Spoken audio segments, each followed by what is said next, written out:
Au nom du président de la République Alassane Ouattara, le Premier ministre, ministre des Sports et du Cadre de vie, Robert Begré-Mambé a exprimé, ce jeudi 15 août 2024 à Abidjan, la compassion de l'État aux victimes de l'accident du convoi d'élèves ivoiriens en colonie de vacances au Ghana.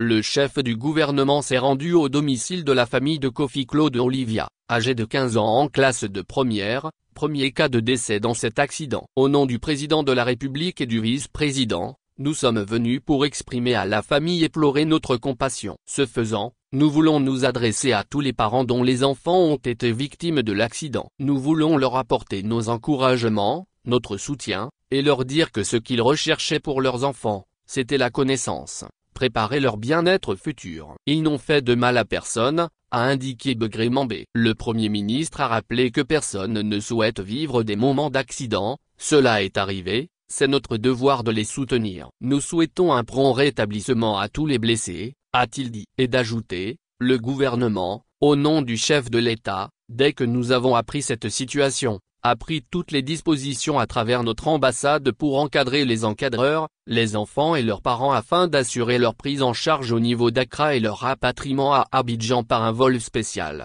Les autorités ivoiriennes ont pris toutes mesures idoines en la matière. Nous avons tenu à faire passer tous les enfants au CHU de Cocody pour vérifier leurs états physiques et pour apporter l'encadrement psychologique nécessaire à leur équilibre. Nous suivons de près la situation, a assuré Robert Begré-Mambé. Notons que le deuxième cas de décès est survenu à quelques heures du vol retour. Il s'agit d'Esté Adassa Kouassi, âgé de 16 ans. Le gouvernement s'est engagé à prendre également en charge le rapatriement de son corps. Au nom des familles des victimes, Assialouf Félix Tanon a dit toute leur reconnaissance et gratitude à l'État ivoirien. Nous ne sommes pas seuls, parce que depuis le début nous avons senti la présence de l'État de Côte d'Ivoire, à travers les instructions données par le Premier ministre, a-t-il souligné.